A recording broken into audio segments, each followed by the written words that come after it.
Bienvenue sur Chronique, le podcast de Mapato, pour comprendre et déstigmatiser les maladies chroniques. Dans cette série, nous donnons la parole à ceux qui vivent la maladie au quotidien, patients, aidants et soignants. Ensemble, nous explorerons des thèmes essentiels comme l'alimentation, la sexualité, le travail, la gestion du quotidien et la prise en charge médicale. Nos invités partageront avec vous leurs expériences, leurs conseils et leurs visions. Notre mission est simple: informer et déstigmatiser la vie avec une pathologie, tout en cultivant un esprit positif et collaboratif. Je suis Lorraine, patiente et votre hôte sur Chronique. Ensemble, partons à la découverte de témoignages inspirants qui, je l'espère, sauront vous éclairer et vous accompagner jour après jour. Dans cet épisode spécial Moi sans tabac, je reçois Alice Denoise, tabacologue au parcours pour le moins atypique. Ancienne grande fumeuse et ex-employée de l'industrie du tabac, Alice a vécu un véritable déclic. Elle a quitté un univers qui ne faisait plus sens pour créer le Déclic Anti-Clope, un site d'accompagnement à l'arrêt du tabac avant de se former pour devenir tabacologue. Avec elle, on parle sans filtre de son parcours de reconversion et de ce qui l'a mené à changer de vie, les mécanismes de dépendance et pourquoi il est si difficile d'arrêter, les conséquences du tabac sur la santé, notamment son rôle dans le développement ou l'aggravation des maladies chroniques comme le diabète, les maladies cardiovasculaires ou respiratoires. À quoi ressemble un premier rendez-vous avec un tabacologue pour lever les appréhensions ? Et les solutions d'accompagnement qui existent aujourd'hui pour se libérer du tabac. Un échange éclairant, bienveillant et inspirant pour mieux comprendre la dépendance, démystifier l'arrêt et prendre soin de sa santé sur le long terme. Je vous laisse sur notre discussion et vous souhaite à toutes et à tous une excellente écoute. Eh bien, bonjour Alice. Bonjour Lorraine. Je suis ravie de t'accueillir sur Chronique, le podcast de Mapato. Épisode spécial puisqu'il est en vidéo, c'est la première fois. Habituellement, on est 100% en audio. Et du coup, je vais commencer par la première question, c'est est-ce que tu peux te présenter ? Bien sûr. Donc, je m'appelle Alice Denoise, je suis tabacologue. Bon, à mon avis, tu me poseras les questions après, mais je te le dis tout de suite, parce que c'est important quand même, c'est que j'ai un parcours un peu particulier. Contrairement à d'autres tabacologues qui sont professionnels de santé, moi, je viens de l'opposé, puisque j'ai commencé ma carrière à travailler pour l'industrie du tabac. Ok. Et j'étais moi-même une très grosse fumeuse. Et en fait, c'est vraiment cette expérience-là qui m'a permis de casser complètement l'image que je pouvais avoir de la cigarette, que je trouvais très glamour et très sympa. Et voilà, et j'étais vraiment le plus gros pigeon client de cette industrie. Et après ça, une fois que j'ai arrêté de fumer, je me suis dit qu'il fallait vraiment que je trouve une activité qui avait du sens. Ouais. Et c'est comme ça que petit à petit, le chemin s'est fait vers l'arrêt du tabac. J'ai créé un site internet, le Déclic Anti-Clope. Et après, le chemin se faisant, j'ai pu faire la formation de tabacologue, le DIU. Ok. Et voilà, et après une formation de coaching pour pouvoir accompagner les fumeurs. Trop bien. Du coup, j'ai hâte d'en savoir plus. Est-ce que du coup, tu peux nous raconter un peu ton début d'expérience, donc de travailler dans l'industrie, et le déclic pour justement lancer ton activité à ton compte ? Alors ça s'est pas fait tout de suite. Moi, je suis arrivée, c'était donc en 2007, je crois. Je cherchais un nouveau boulot en agence parce que c'était le secteur dans lequel j'évoluais. Et j'ai été appelée pour un poste et on m'a dit pendant l'entretien que c'était pour travailler pour les cigarettes. Et le poste était génial était génial dans le sens où en fait c'était pour développer une marque de cigarettes pour les femmes avec beaucoup d'argent parce que c'était vraiment la cible qui était recherchée par ce client. Et donc c'était plein d'opportunités en fait de vraiment faire de la com, à se marrer à faire ça et à voir vraiment ce qu'on pouvait faire de mieux en fait dans l'industrie du tabac, de mieux avec des guillemets toujours, mais en gros pouvoir travailler les paquets, pouvoir refaire des gammes, pouvoir faire des campagnes de communication et puis être vraiment en contact avec plein de... Bref, sur le papier, c'était très beau en termes de com. Et puis en plus, moi, c'était la cigarette. C'est vrai que c'était un truc qui m'attirait énormément. J'ai grandi dans un univers de fumeurs. Très tôt, ma mère me faisait écraser ses cigarettes. Alors, je me souviens, j'avais 7 ans et elle m'entendait tousser derrière et ça la faisait rigoler. Ça paraît fou aujourd'hui de se dire ça. Ça paraît fou. On parlait tout à l'heure avant d'enregistrer là des voitures fumeurs. Ouais. Voilà, moi, c'est le souvenir que j'ai, c'est en fait de vivre dans un nuage de fumée. Donc, et en plus, ma mère travaillant elle-même dans la com, il y avait tout ce truc-là de paillettes autour de tout ça. Et donc, je collectionnais les paquets de cigarettes, je découpais les pubs de clopes dans les magazines. Donc vraiment, quand je te dis que j'étais j'étais la bonne personne. J'étais la bonne personne. Et donc, quand j'ai commencé à travailler pour eux, ça me plaisait beaucoup. Je faisais des trucs géniaux. Et puis, je crois que la chance que j'ai eue, en fait, c'est que les événements ont fait que j'ai été un peu poussée comme ambassadrice de la marque. Ok. Et donc, on m'a envoyée sur des événements où j'ai pu voir les têtes dirigeantes de ce client. Et en fait, entendre les vrais discours, en fait, et voir leur vrai visage. C'est pas du tout des gens glamour, hein. Pas du tout. Et en fait, on se rend compte assez rapidement que ça paraît très, très évident, dit comme ça aujourd'hui. Et c'est ce qu'on me reproche parfois d'ailleurs d'être un peu naïve, mais bon, en même temps, j'étais dans cette naïveté-là, sinon j'aurais jamais bossé pour eux. Ouais, c'est ça. Et en fait, c'est vraiment que l'argent, l'argent, l'argent, l'argent. Et peu importe les tracas, entre guillemets, de santé qu'ils peuvent créer. Vraiment, c'est vraiment que la recherche du profit. Et peu importe, en fait, et donc ils vont tout masquer sous de l'expérience consommateur, du bienfait pour le style, le fait que ce soit des accessoires de mode, des trucs comme ça, que ce soit une pause dans ta journée qui te fait du bien. Et en plus, on s'adressait aux femmes. Donc déjà à l'époque, il y avait cette histoire de charge mentale, on te permet d'être qui tu es. Ok, tu vois, je vois. Exprime ta propre personnalité. Voilà, donc et tout ça en fait c'est que du pipeau pour juste aller choper des femmes derrière. Et d'ailleurs on le sait, hein, depuis à peu près 2007, la consommation des femmes elle est comme ça, et les cancers des femmes, du poumon notamment, ils sont comme ça aussi. Donc c'est vraiment une catastrophe. Ça a très bien marché quoi. Et le fait que moi tu vois, il y a plein de choses qui arrivaient comme ça, j'entendais des phrases. J'avais regardé un reportage une fois où j'avais reconnu le directeur marketing qui disait on fume pas cette merde, on la vend. Ma cliente qui m'appelle et qui me dit tu sais Alice, on est en train de travailler sur les cigarettes sans additifs, mais surtout les fume pas parce qu'elles sont aussi pourries que les autres. En fait on a juste retiré les agents de texture et de saveur, mais tous les autres produits qui font l'addiction sont encore là. Donc tu sais, tous ces trucs là comme ça, ça faisait beaucoup de choses. Et l'événement vraiment déclencheur, moi, il y en a eu plusieurs. Le premier, c'est qu'il y a ma grand-mère qui a eu un cancer du poumon. Donc en fait, je l'ai vue, elle était assez âgée, donc pas de traitement parce qu'elle a refusé. Donc j'ai vraiment vu ce que ça faisait. Je me suis dit pas top. Elle était fumeuse ? Elle était fumeuse. Pas comme 85% des personnes qui ont un cancer du poumon. Hein. Et en fait, moi, je fumais beaucoup plus qu'elle à l'époque. Et je me suis dit, attends, là, j'ai 25 ans, 26 ans, vas-y, calcule. Donc là, c'est pas bon du tout. Donc déjà, ça, je me suis dit, il y a un truc qui va pas. Donc forcément, je l'ai lié à la cigarette, puisque c'était clair que c'était lié à la cigarette. Donc il y a un petit truc où tous les matins, tu te lèves pour aller bosser. Et tu te dis, attends, moi, je fais ce produit, je le vends, je le rends glamour. Et en même temps, derrière, il y a des gens qui sont en train de mourir à l'hôpital. Ouais, ça correspondait pas à tes valeurs. Ça peut pas correspondre aux valeurs de n'importe qui, non ? Et surtout, après, le truc a été vraiment la goutte d'eau. Ça a été une réunion avec le légal, où en fait, les gars sont venus nous expliquer comment est-ce qu'ils négociaient avec l'OMS pour pas mettre en place le paquet neutre à l'époque. Et donc le paquet neutre qui est ce paquet qu'on connaît tous aujourd'hui, c'est ça. voilà, mais qui avant n'était pas du tout comme ça. Les paquets, c'était vraiment des trucs hyper travaillés, de marque, avec des couleurs qui étaient pensées, hyper calculées. Il y avait des tests quali avec des clientes, avec des femmes pour essayer de savoir ce qui leur plaisait le plus, ce que ça évoquait chez elles, à quelle femme ça leur faisait penser. Plutôt Kate Moss, plutôt Monica Bellucci. Enfin, c'était vraiment. Donc quand le paquet neutre, c'était vraiment un truc qu'il fallait pas mettre en place pour eux parce que ça allait vraiment les bousiller. Et donc ils négociaient et ils voulaient mettre. L'OMS a dit d'accord, mais on met en place la liste des produits sur le paquet. Et donc là, le type a dit, en fait, c'est pas possible parce que si on fait ça, les gens vont voir ce qu'il y a dedans et vont plus vouloir acheter. Et puis en plus, ça rentre pas tellement il y en a. Et là, je me suis dit bon. On va faire quelque chose. Déjà, on va arrêter de fumer, puis après, on verra pour le reste. C'est ça. Et donc, à partir de ce moment-là, tu t'es dit, je vais basculer et je vais travailler justement pour aider les personnes qui sont en envie d'arrêter. Ça s'est pas fait si vite parce que évidemment tout ça prend du temps. Déjà j'ai arrêté de fumer. Puis un arrêt du tabac durable, définitif, qui s'est bien installé. Donc voilà, ça c'était déjà le premier chantier.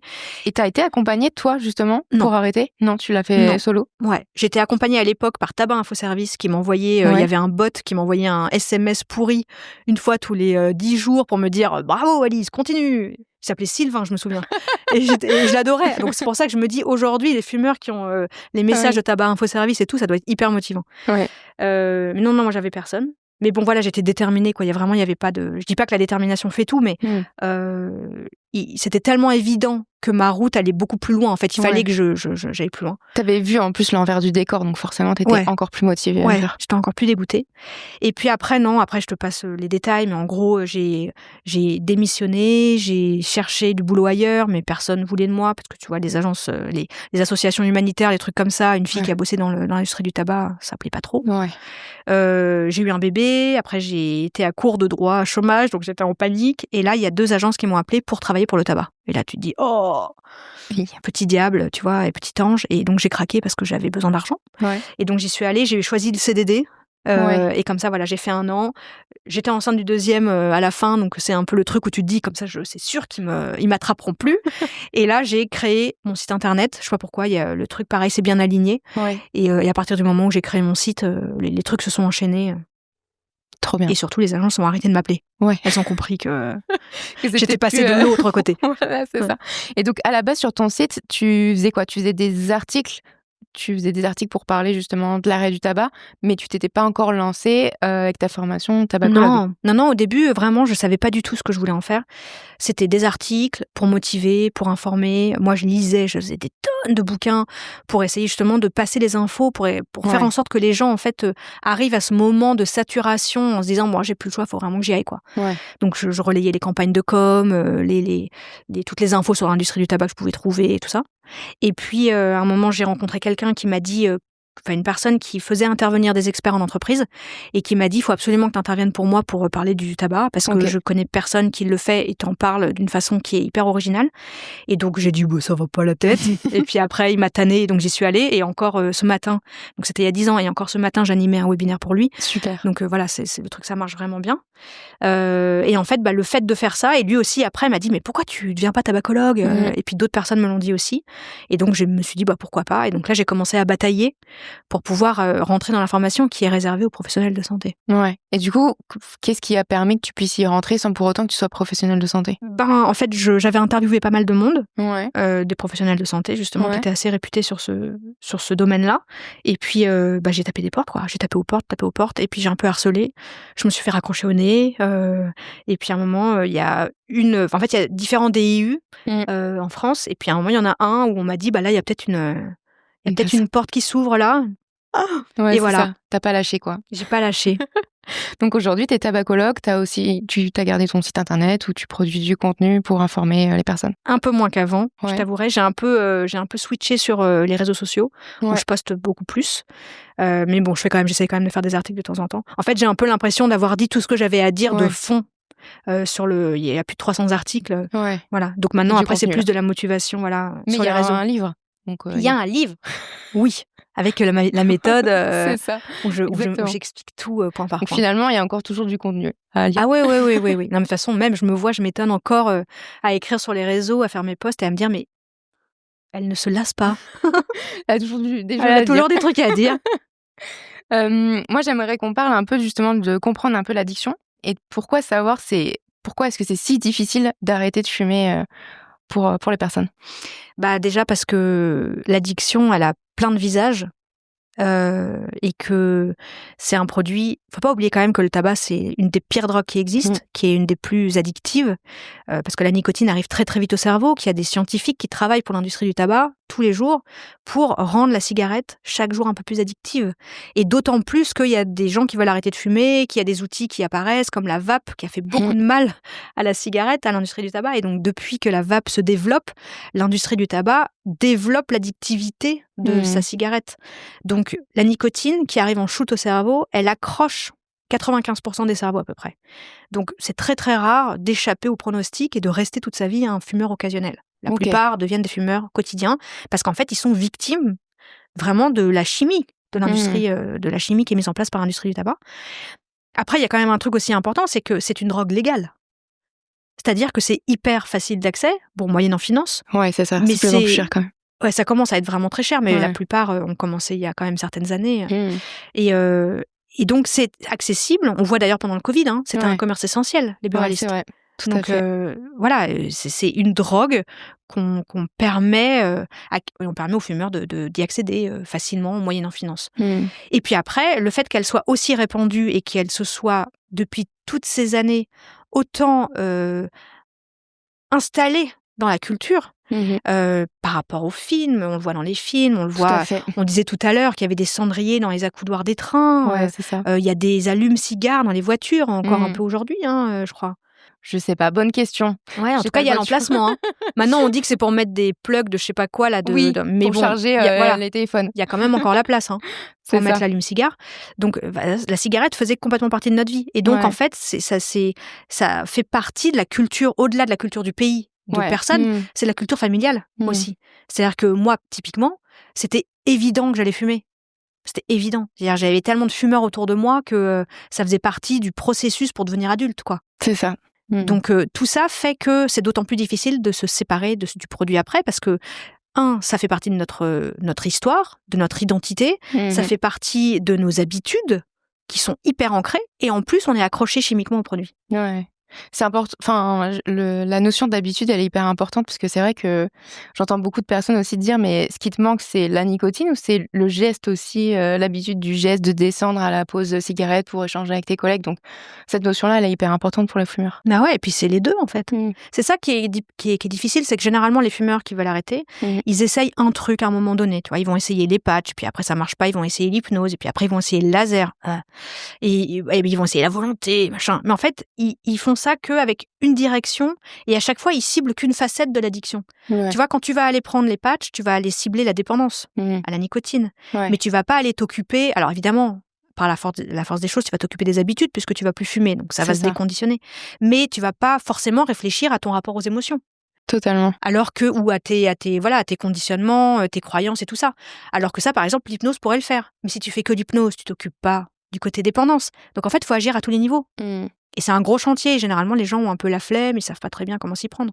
La flemme, c'est pas une critique, c'est de dire on est un peu écrasé par le poids de tout ce qu'on a, toute la montagne qu'on a devant nous, quoi. Ouais, c'est ça. Et de se dire, je sais pas si les gens, justement, c'est un peu comme aller voir un psy où ils se disent, je vais pas aller voir un professionnel de santé parce que je fume. Enfin, j'ai pas envie d'être accompagnée sur ce sujet-là. Et c'est très important aussi de dire ça parce que on entend beaucoup aujourd'hui, à juste titre, que la dépendance et que l'addiction, c'est une maladie.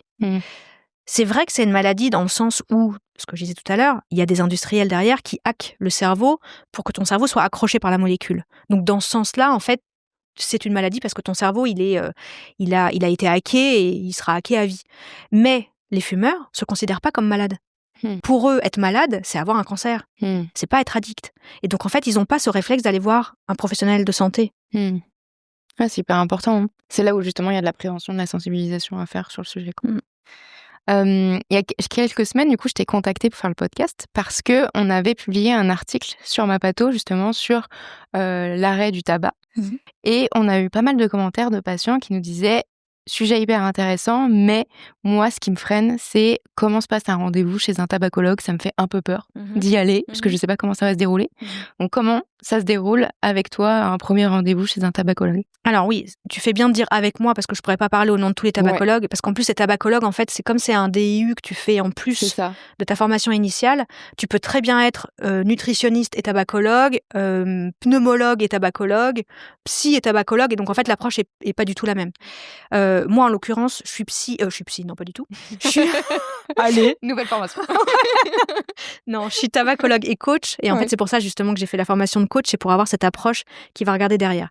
Donc moi, comment ça se passe ? Le premier rendez-vous, il dure 1 heure, et l'idée, c'est vraiment de sortir de cette idée de maladie, mais plutôt de relation presque amoureuse, quoi, que la personne aurait eu avec la cigarette et qu'elle me raconte.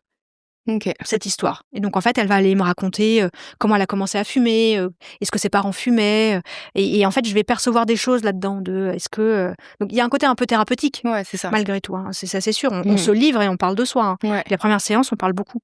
Enfin, les personnes parlent beaucoup. Et en fait, moi, ce que je vais essayer de faire pendant cette première séance, ça va être de comprendre un peu, justement, la tête de l'addiction de cette personne. Est-ce qu'il y a une grosse part physiologique ? Est-ce qu'il y a une grosse, un gros travail à faire du côté des émotions ? Est-ce qu'il y a beaucoup d'habitudes ? Enfin voilà, je vais faire vraiment l'audit, quoi. Et puis après, en fonction de ça, je vais commencer à voir comment je peux aider la personne à faire un premier petit pas. Et mon seul objectif avec ce premier rendez-vous, c'est qu'en gros, la personne, elle arrive au rendez-vous de façon générale avec un taux de peur et de « j'y vais mais j'ai peur » qui est, on va dire, à 9 sur 10. Et moi, c'est que ça passe à 2. Voilà. En gros, qu'elle sorte en disant « ce serait peut-être possible ». Et après, du coup, tu as un suivi avec chaque personne en fonction de la stratégie que tu souhaites mettre en place avec elle. Donc, le nombre de rendez-vous dépend complètement de la personne. Et mon objectif aussi, c'est de rendre la personne autonome le plus vite possible. C'est pas de la garder avec moi, mais après, il y a des gens pour qui c'est important de savoir que je suis dans les parages. Et majoritairement, les personnes qui viennent te voir, est-ce que c'est des personnes qui sont déjà dans l'objectif d'arrêter de fumer, qui sont... C'est bon, j'ai décidé, j'arrête, ou qui viennent te voir et qui disent, bon, bah, je sais que c'est peut-être une problématique dans ma vie, mais pour l'instant, je suis peut-être pas forcément prête, mais je sais pas comment m'y prendre. Bah, il y a 90%, et même, 9 personnes sur 10, je dirais plutôt, qui, c'est ça, 90%. Qui sont dans l'optique d'arrêter de fumer vite. Enfin, qui sont dans cette... Qui veulent mettre des choses en place. Qui veulent mettre en place des choses. Après, il y en a notamment une en ce moment, qui sait très bien qu'il va falloir à un moment donné qu'elle arrête de fumer, mais elle sent que sa motivation est chancelante ou qu'il y a un truc à bosser, et donc on travaille sa motivation. Après, moi, ce que j'adore aussi, c'est aller en entreprise, justement, parce que quand tu vas en entreprise, tu tombes sur des gens qui n'ont pas forcément envie d'arrêter de fumer tout de suite, mais tu fais un petit atelier avec eux, tu vois, où justement tu parles de tout ça, l'arrêt du tabac, comment ça fonctionne, les différentes facettes, et là ils se disent ok, pourquoi pas, parce que tu vas les voir, en fait, tu vas à eux, et ça aussi c'est génial, et tu tombes notamment sur des fumeurs occasionnels, et c'est pas parce qu'ils sont occasionnels qu'ils n'ont pas envie d'arrêter de fumer, mais à l'inverse, un fumeur occasionnel, c'est très très rare qu'il vienne me voir de son plein gré. Ouais, totalement. Hyper intéressant. Et justement, est-ce que dans ton suivi, c'est des personnes qui ont des suivis réguliers, ou c'est des personnes qui vont venir te voir 1 à 2 fois à l'année et qui décident de gérer tout ça solo? Non, généralement, en fait, quand on me voit le premier rendez-vous, assez rapidement quand même, je parle de nicotine, parce que pour moi, c'est, encore une fois, ça concerne 95% des fumeurs, donc et c'est un outil vraiment qui aide énormément, et donc ce serait vraiment trop dommage de faire l'impasse dessus, parce que sinon on met pas son énergie au bon endroit, en fait. Donc c'est vraiment un outil que je pousse, et donc en fait assez rapidement je les revois pour vérifier pour voir ou pas s'ils ont mis quelque chose en place, et si oui, est-ce que tout va bien à ce niveau-là. Et après il y a un suivi qui se met en place, et là ça dépend des personnes. Il y en a qui vont avoir besoin, il y en a une en ce moment par exemple qui m'a dit moi faut que je vous vois toutes les semaines. Bon ok, moi je m'adapte. Et après il y en a d'autres qui me disent je le sens bien 1 fois par mois. Ok, 1 fois par mois, mais 2 fois par an non. C'est un peu trop long. Après peut-être que il y a des personnes qui me rappellent voilà, mais c'est rare. Et en fonction des personnes et des suivis que tu as, je me dis, en fonction de l'histoire et que tu creuses, tu te rends compte peut-être qu'une personne, elle fume parce que elle est pas bien dans sa vie personnelle, ou qu'elle elle est dans une situation professionnelle difficile. Est-ce que c'est aussi ton travail de l'orienter vers d'autres professionnels pour faire le point aussi sur d'autres aspects de sa vie qui sont à aborder? Bien sûr. Alors justement, c'est pour ça aussi que c'est intéressant que j'ai une casquette coach, parce que ça m'arrive, moi je vais aller gratter derrière, de façon générale. Parce qu'on peut découvrir d'autres choses. Et puis parce que le tabac, c'est généralement une sorte de sparadrap, tu vois. En fait, c'est un outil qui t'aide à fonctionner, mais qui fonctionne pas. Parce que derrière, il va aller mettre de l'huile sur le feu, sur tes angoisses, tes émotions, sur plein de trucs, sur ton stress et tout ça. Et donc, très souvent, on fume parce qu'on a quelque chose derrière qu'on a besoin de stabiliser. Donc ça peut être son boulot, ça peut être son couple, ça peut être son organisation perso, ça peut être plein de trucs. Donc moi, si j'estime qu'avec ma casquette de coach, je peux m'en occuper, je m'en occupe. Si je peux pas, je renvoie vers un psychothérapeute. Super, c'est bon à savoir. Donc comme ça, il y a moins de peur pour les personnes à aller au rendez-vous. Moi, je voulais qu'on aborde aussi la partie des traitements, des médicaments qui existent, donc tout ce qui est patch, comprimé qui peut exister. Aujourd'hui, déjà, qu'est-ce qui existe sur le marché? Qu'est-ce qui fonctionne? Et est-ce que toi, t'orientes peut-être sur ce type de traitement?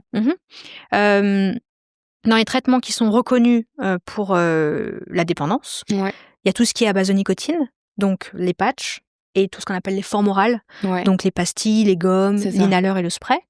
Généralement, les formes orales, on essaye de les prendre en complément du patch, parce que ce qui marche vraiment extrêmement bien, c'est le patch, puisque lui, il va aller diffuser de façon continue la nicotine, tout doucement. Donc en fait, il va désensibiliser les récepteurs, et petit à petit, les fermer, jusqu'à ce que finalement, ils ne réclament plus leur dose de nicotine. Et donc en fait, au fur et à mesure, on va arrêter le patch, on va baisser la dose de patch, puis l'arrêter. Donc c'est vraiment un sevrage qui se fait en douceur, où on n'a aucun changement d'humeur, et au contraire même, je dirais qu'on a une stabilité au niveau météo interne. Parce que quand on est fumeur, en fait, on oscille vraiment tout le temps entre manque, soulagement du manque, soulagement du manque. Donc et là, avec le patch, on est stable. Donc ça fait énormément de bien, ça change la vie.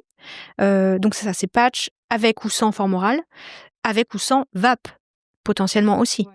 La vape, c'est un gros sujet qui me tient vraiment à cœur, parce qu'il se passe beaucoup de choses en ce moment dans la vape, et il y a beaucoup de fumeurs qui n'y comprennent rien, à juste titre, parce que même moi qui suis très intéressée par le sujet, j'ai du mal à savoir qui dit vrai, qui dit faux. Mais En gros, la vape, c'est un outil que je recommande plus personnellement systématiquement, même si je l'ai jamais recommandé systématiquement, mais il y avait une sorte d'attrait il y a encore quelques années très forte. Et donc, j'y allais en disant allez-y. Là, aujourd'hui, Marocco, c'est patch avec potentiellement de la vape, mais pas de la vape seule. Ok. Pourquoi ? Parce qu'en fait, déjà, la vape, elle est vraiment séparée en 2 mondes. Je m'installe parce que je sens que c'est un sujet important. Sujet important, on pose. La vape, elle est vraiment... On a tendance à dire la vape, le monde de la vape. Mais sauf qu'en fait, il y a 2 vapes différentes. Il y a vraiment la vape que j'appellerais propre, qui est la vape des petits industriels qui ont fait ça à l'origine vraiment dans un souci d'aide des fumeurs pour les aider à se sevrer et avec un produit plaisir.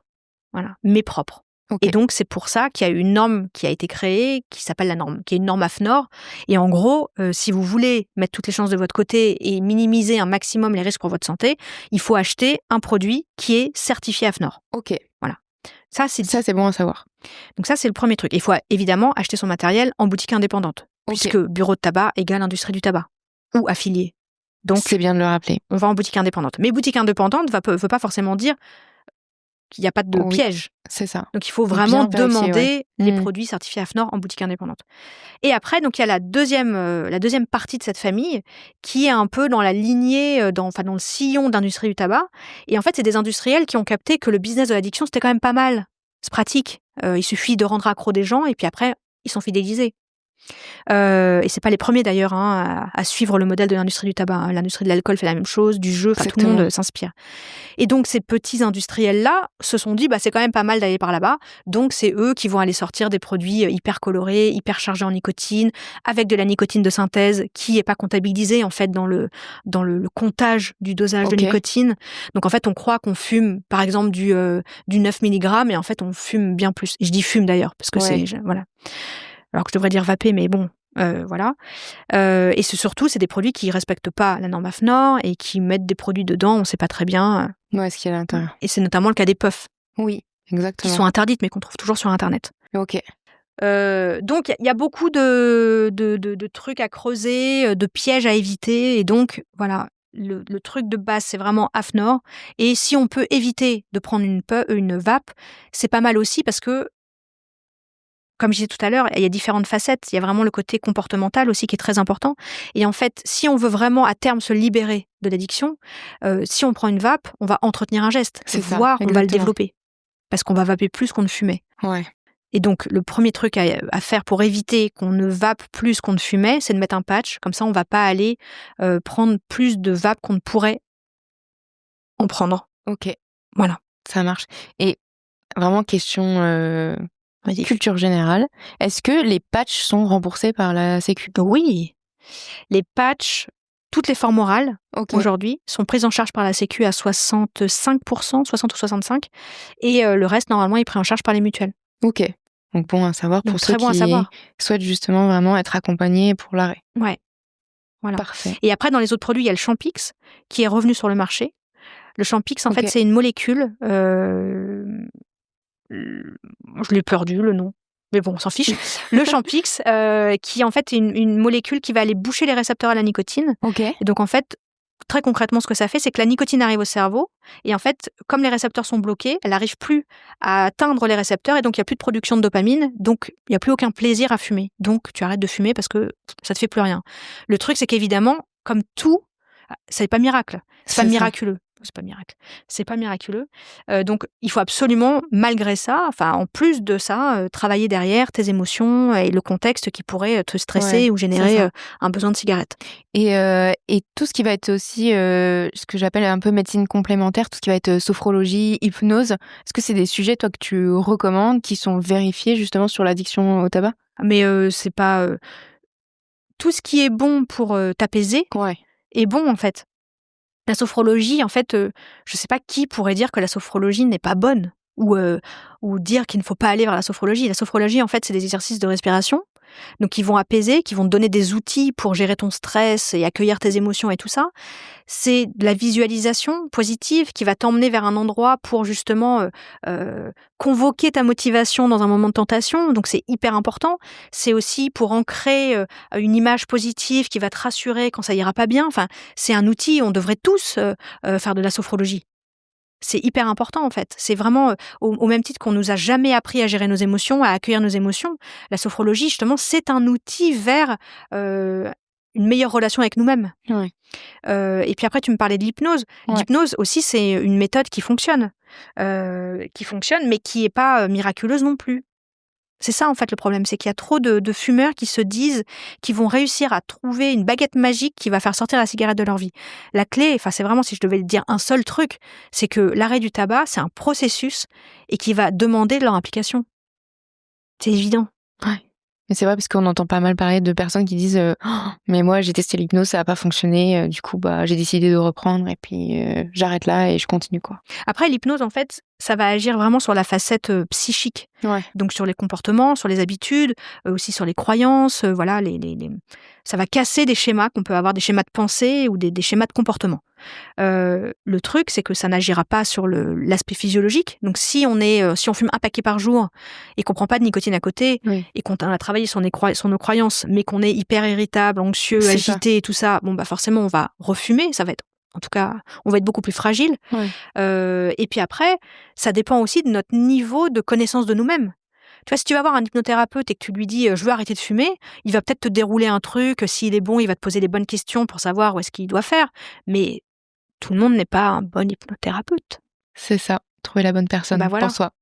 Ouais. Je voulais savoir aussi sur la partie un peu sevrage, est-ce que justement les fumeurs passent par diverses émotions qui peuvent justement altérer justement ce sevrage? Bah oui, tu vois, le sevrage de nicotine, donc les symptômes, c'est vraiment des émotions, hein, on peut appeler ça comme ça. C'est en gros, tu te sens agité, tu te sens irrité, t'es agressif, parfois même t'es morose, t'es triste, voire t'es déprimé, t'as faim, enfin tu vois, ça va pas quoi. Grognon. Ouais, t'es grognon. Mais à l'inverse, c'est pour ça que c'est très important de le rappeler, hein, ce que je disais tout à l'heure, c'est que le patch, c'est tout l'inverse. C'est-à-dire que si t'es bien dosé en nicotine et que t'es rassasié et que t'as aucun manque de nicotine, les émotions que tu ressens, c'est un panel lumineux, quoi. Ouais. C'est que tu te sens fier, tu te sens joyeux, tu te sens énergique, tu te sens plein d'énergie. Ouais, c'est ça, quoi, plein d'énergie, plein de sérénité, d'espoir. Et ça, il y a peu de gens qui le voient comme ça, l'arrêt du tabac. En fait, ils le voient surtout sur un aspect négatif, je pense, parce que ce que tu dis qui était intéressant, tout à l'heure, tu dis j'ai faim. Et je vois encore des potes à moi me dire mais moi, je vais pas arrêter de fumer parce que quand on arrête de fumer, on prend du poids. Et j'ai pas envie de prendre du poids, donc j'arrête pas de fumer. Et ça, on peut en parler si tu veux. Ouais, je pense qu'il y a pas mal d'idées reçues aussi sur l'arrêt du tabac. Ouais, alors pour parler du poids, parce que c'est vraiment la crainte numéro 1, notamment pour les femmes, la prise de poids, déjà, on prend en général, et c'est pas systématique, une petite poignée de kilos, on va dire 2-3 kilos, qu'on prend très vite. Et ça peut faire peur. Parce que par exemple, on arrête et en 15 jours, on a pris 2 kilos, on se dit « Oh mon Dieu, combien de temps ça va durer comme ça ?» Sauf que ça se tasse très vite. Ce qu'il faut se dire, c'est qu'en fait, si on prend du poids à ce moment-là, c'est parce que la cigarette, pendant toutes les années où on a fumé, a tellement agressé notre corps qu'il était en sur-régime de « je nettoie, je désencrasse, je répare ». Donc en gros, le système immunitaire était au taquet et on brûlait des calories pour réparer notre corps. Okay. Quand on arrête de fumer, c'est comme quand on part en vacances. Tu vois, en gros, tu te poses sur le canapé, tu prends ta grenadine et tu dis « Ok, ça va mieux, je souffle et je prends 2 kilos. » Ouais. Tu sais pas d'où ils viennent, tu prends 2 kilos. Mais là, c'est pareil en fait. Ton corps, il prend 2 kilos parce qu'il est cool. Okay. Donc c'est plutôt une bonne chose. Très concrètement, en gros, il brûle moins de calories. Donc ça veut dire que déjà, une façon de combler ça, c'est de se dire qu'en parallèle, on va augmenter un peu notre activité physique. Et ça correspond pas à beaucoup. Hein. Et puis après, il y a des gens qui ont faim.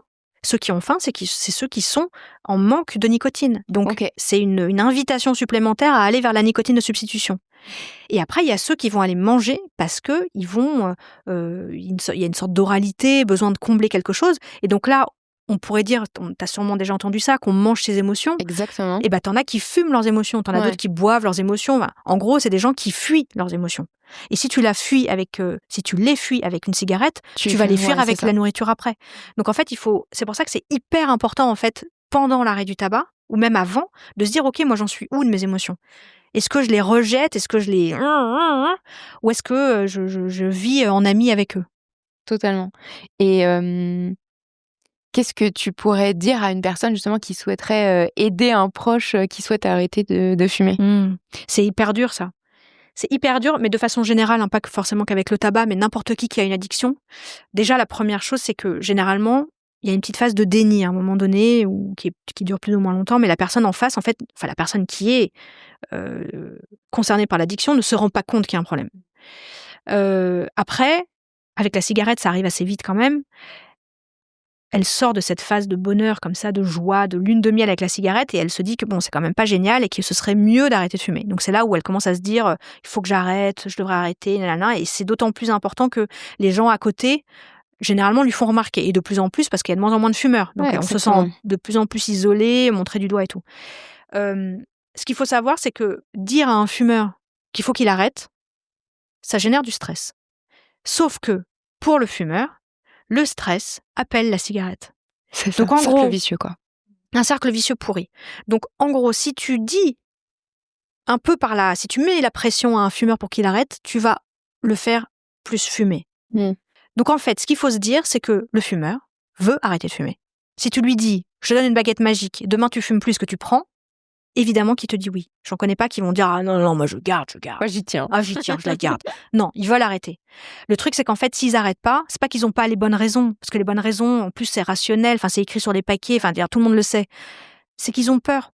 En fait, la cigarette, elle les aide à fonctionner. Donc, en fait, ils se disent que s'ils n'ont pas la cigarette, ils vont perdre un plaisir. Ils vont être hyper irritables, déstabilisés émotionnellement, qui vont perturber leur équilibre, qui vont plus réussir à bosser, qui vont plus réussir à gérer leur charge mentale, leur to-do list et leurs trucs. Donc en fait, ils se disent, ok, je sais qu'il faut que j'arrête, mais ça va tellement chambouler ma vie, je vais vivre un enfer. En plus, je vais peut-être grossir, je vais peut-être perdre mon mec parce que je vais devenir insupportable et tout ça. Bah en fait, non, je peux pas parce que là, à l'instant T, il faut que je gère. Et donc, la solution, c'est peut-être de rassurer la personne en lui disant oh bah tiens, j'ai lu un article qui parlait de l'arrêt du tabac et qui disait que tu sais que la prise de poids c'est pas du tout automatique parce que gna gna gna gna gna gna. Ou tu sais j'ai lu un article, le patch, tu sais que paraît que c'est incroyable, t'as déjà essayé toi? Et en fait d'être dans la logique d'accompagnement. Ouais, c'est ça. Et alors c'est très compliqué hein, mais de pas être dans l'émotionnel. Et pas justement casser du sucre, on va dire, sur son dos, dire ah mais c'est mal de fumer, etc. Si tu voulais, tu pourrais. Ouais. Des mots négatifs, justement, n'aident pas du tout la personne à se mettre en parcours de marche, on va dire. Elle a besoin de soutien. Ouais. Et c'est pour ça que souvent, ça ne peut pas venir d'un proche. Parce que c'est très compliqué pour le proche de se couper de sa... C'est pour ça que c'est un métier, en fait.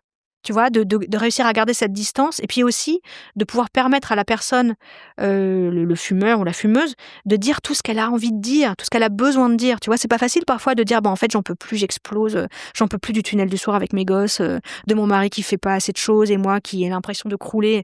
Elle peut pas aller le dire comme ça à son conjoint qui lui dit, tu pourrais pas arrêter de fumer? Ouais. Tu vois, compliqué. C'est compliqué. C'est ça. Moi, je voulais savoir s'il y avait... c'est un peu comme la question des enfants, mais est-ce qu'il y a un bon moment pour se lancer et arrêter de fumer? Moi, j'ai envie de dire qu'il n'y a pas vraiment de bon moment, c'est en fonction de la personne, mais... Évidemment, si je rebondis sur ce que je viens de te dire, que en gros, quand tu arrêtes de fumer, tu te dis que ton univers va être chamboulé. C'est pas faux, hein. Évidemment, tu pètes tous tes repères, donc forcément, il y a une petite phase de ouh, ça remue un petit peu. Ça, c'est pas censé être douloureux, mais ça remue, quoi, c'est désagréable. Donc si en plus c'est le chaos autour de toi, c'est pas très motivant. Donc, on pourrait se dire, les vacances, un moment où tout va bien, c'est mieux. Oui, peut-être. N'empêche que, moi, ce que je remarque, c'est que quand tu fais un arrêt du tabac, quand tu arrêtes de fumer dans les règles de l'art, c'est-à-dire que tu prends un bon dosage de nicotine, que tu as réfléchi à tes émotions, que potentiellement tu te fais accompagner, donc tu n'es pas tout seul dans cette démarche et tout ça, et que ça va pas autour de toi. Ton arrêt du tabac, lui, il va marcher, parce qu'il n'y a pas de raison qu'il marche pas. Parce qu'une fois que tu as des patchs, que tu n'as pas de manque et que tu sais que tu vas être un peu chamboulé et que tu acceptes ce chamboulement et que tu acceptes que c'est un processus et que plus ça va aller, mieux ça va aller, mais que ça va pas aller hyper bien. Enfin, hyper bien. Si, ça peut aller hyper bien, mais ça va pas être... Tu vas pas être non-fumeur du jour au lendemain et que voilà, c'est une route. Et en fait, ça va être une bouée à laquelle t'accrocher par rapport à tout ce qui va pas autour. Ça va être une lumière. De te dire peut-être que c'est l'horreur autour de moi, mais ça, au moins, c'est à moi. Je le réussis. Et c'est un truc que tu contrôles et que tu maîtrises et qui te donne de la confiance. Trop bien. C'est important. Moi, je voulais savoir s'il y avait des petits succès à célébrer justement pendant tout le parcours d'arrêt. Tellement. Oui, il y a plein de succès à célébrer. Il y a le fait que tu commences à croire en toi. Déjà ça, c'est incroyable, tu vois. Moi, de voir la petite étincelle dans les yeux des fumeurs qui se disent c'est peut-être possible, bah déjà ça, c'est cadeau, quoi. Parce que ça veut dire que voilà, la personne se fait confiance, croit en elle, et donc déjà ça c'est incroyable. Il y a le fait de réussir à vivre des moments où la personne pensait que ce serait impossible et Ouais, pour réussir elle. à le faire sans tabac. Donc il y a un sentiment de liberté, tu vois, de chaîne qui se brise. La dernière fois, il y avait quelqu'un là qui me disait hier, j'y ai pas du tout pensé. Mais ça, c'est une victoire, c'est Ouais. incroyable. C'est-à-dire que, parce que c'est ça qu'on comprend pas aussi quand on n'a jamais fumé, c'est que, en fait, l'envie de fumer, c'est un truc qui est obsédant. C'est comme si on était parasité. Ouais. C'est comme si on était T'y rempli penses tout de le temps. piqûres de moustiques, en fait, et qu'on te disait, te gratte pas. Non, bah, en fait, il y a un moment, t'en peux plus. C'est Et là, ça. voilà, en fait, elle me disait, bah, c'est la première journée où ça m'a pas gratté. Ouais. Donc, C'est hyper important. Ouais. Donc ça, elle touche du doigt la liberté aussi. Donc, oui, il y a plein de choses. Mais c'est quand même tout ce qui a trait, pour moi, les plus belles victoires, c'est tout ce qui a trait au sentiment positif que tu ressens à Sur ton la égard. personne, Ouais. Trop bien. C'est important de les célébrer justement, ces Bah petites oui. victoires. Parce que c'est quand même rare, on a plutôt tendance à se flageller. Ouais. Et on se parle généralement assez mal. Et c'est vraiment justement de se reconnecter à son amour-propre. Ouais. Est-ce que tu as des ressources, en plus de ton site et de ton livre, mais comme justement Tabac Info Service, est-ce qu'il y a des sites, des ressources comme ça qui peuvent aussi peut-être être un premier pas pour des personnes qui osent pas encore prendre rendez-vous? Ah bah oui. Moi, toutes les ressources de reportages, de films, de sites internet. Dans les sites internet, tu as cité Tabac Info Service, mais il y a Ouais. aussi le site Addicted qui est vraiment très bien. Ouais. Il y a un groupe Facebook aussi qui est très sympa qui s'appelle Je ne fume plus, où tu as plein de bénévoles qui sont là et c'est une ambiance très chaleureuse, très cocoon et qui est très qui peut porter quoi, voilà, qui peut vraiment redonner confiance aux gens. De lire quoi, les articles. Se renseigner au maximum pour avoir toutes les billes en main, quoi. Ouais, et puis c'est surtout, moi ce que je dis souvent, c'est que le déclic il se fait quand tes bonnes raisons d'arrêter de fumer dépassent tes peurs. Mais pour que ça se passe, il faut que tu aies travaillé sur tes peurs. C'est ça. Et donc, il faut les identifier, faire la liste très concrètement et qu'elle soit futile ou très profonde, voilà, que tu fasses la liste et après que tu les travailles une à une. C'est là où ça peut être un peu compliqué de faire ça seul. C'est ça, Tu vois ? exactement. Parce que Ce tu peux j'allais avoir dire. du mal à les pointer du doigt. Ouais, et puis parfois tu peux le savoir, mais t'as pas envie de les voir vraiment Bah devant ouais. toi et te dire non, ça on n'y pense pas, on soulève pas le tapis, quoi. C'est vrai qu'on a une bonne capacité à faire l'autruche de façon générale. Voilà, Ouais. exactement. Ouais. Je pense que ça peut aider pas mal de personnes. La dernière question du podcast, du coup, c'était de savoir quel message t'aimerais faire passer justement à des personnes là qui sont encore un peu dans le doute pour les aider à passer à l'action. Eh ben, je dirais, c'est un truc que je dis beaucoup en ce moment, parce que c'est un truc qui me marque à chaque fois, c'est qu'il y a beaucoup de fumeurs qui réfléchissent en mode on-off. Je suis fumeur, je suis plus fumeur. Et le problème, c'est quand on réfléchit comme ça, on revient fumeur. Parce qu'en fait, voilà, il n'y a pas cette réflexion de fond. Et la réflexion de fond, elle se fait pas forcément à partir du moment où on arrête de fumer. Elle peut commencer dès maintenant, en fait. Et comme je le disais, c'est pas forcément une réflexion de fond sur la cigarette. Ça peut être une réflexion de fond sur les émotions, sur le rapport à notre corps, à quel point on l'écoute, à quel point on se respecte. Et en fait, le fait de réfléchir à tout ça, ça va amener la question à un moment donné de est-ce que la cigarette est un outil utile pour moi ? Ouais. Et voilà, et en parallèle, évidemment, de tester le patch. Franchement, tester le patch. Je n'ai aucun intérêt, hein, je le dis, je le redis. Après l'industrie du tabac, l'industrie pharma, non. Ils peuvent pas justement m'appeler parce que je suis pas professionnelle de santé. Ok. Donc voilà, je n'ai vraiment aucun contact avec eux. Mais eux, j'allais ajouter justement d'être accompagné et surtout par la bonne personne. Si on va à un rendez-vous et qu'on se rend compte que c'est pas la bonne personne ou on se sent pas à l'aise, de pas hésiter à aller voir quelqu'un C'est d'autre clair. pour être accompagné le mieux possible. Ouais, parce que ça fait énormément de se sentir en confiance. Ouais, c'est clair. Avec son pro de santé ou avec son tabacologue. Voilà. Et ben merci beaucoup, Avec Alice. plaisir.